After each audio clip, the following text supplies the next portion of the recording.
Imagine waking up one morning and you find yourself on the floor. You ask yourself, how did I get down here? Why am I on the floor? You look around the room and you do not recognize anything. Who are all these people? And then someone reminds you of the two words that have affected your life forever: Alzheimer's disease. According to the textbook, Medical Surgical Nursing, Critical Thinking and Patient Care, written by Lamone, Burke, and Baldolf in 2011, over 5.4 million adults are affected by Alzheimer's disease. Alzheimer's disease is something commonly heard in the world today, but many people do not understand the full effects that Alzheimer's disease has on a person.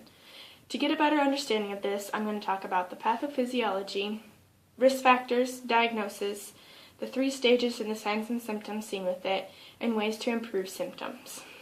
Unfortunately, there is no known cause for Alzheimer's disease, but there are 2 things that researchers do know about it. These 2 things are known as neurofibrillary tangles and amyloid plaques. Neurofibrillary tangles are clumps of protein, and amyloid plaques are plaques built up of protein which stop neurons from communicating with each other.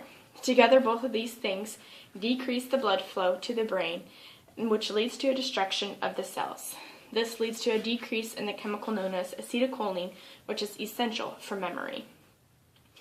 According to the world's leading voluntary health organization in Alzheimer's care, support, and research, the webpage Alzheimer's Association, last updated in 2013, common risk factors seen with Alzheimer's disease are family history, head trauma, and age.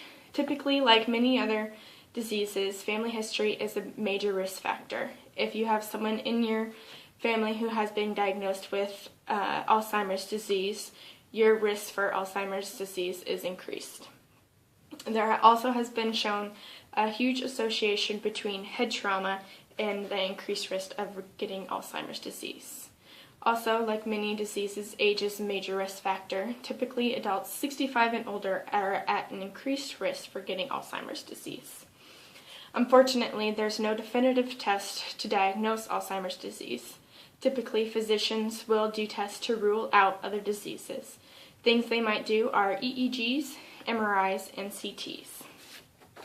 According to the Medical Surgical Nursing textbook written by Lamone, there are 3 stages for Alzheimer's disease. These are early, middle, and late.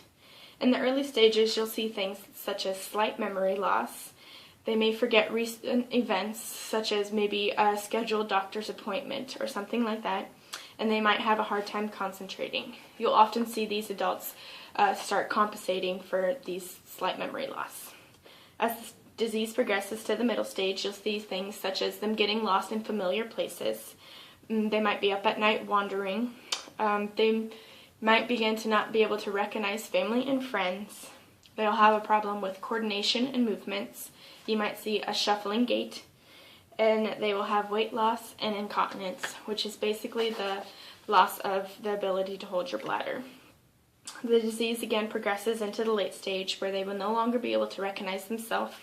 They're unable to communicate, and they become bedridden until eventually death occurs. Unfortunately, there's also no cure for Alzheimer's disease, but there are things that you can do to help improve symptoms.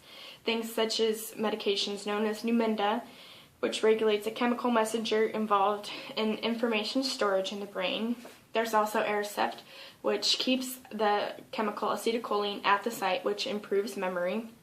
And things such as anti-anxiety meds, which will help with the anxiety seen in the middle stage, and it also can be given at night to help decrease wandering.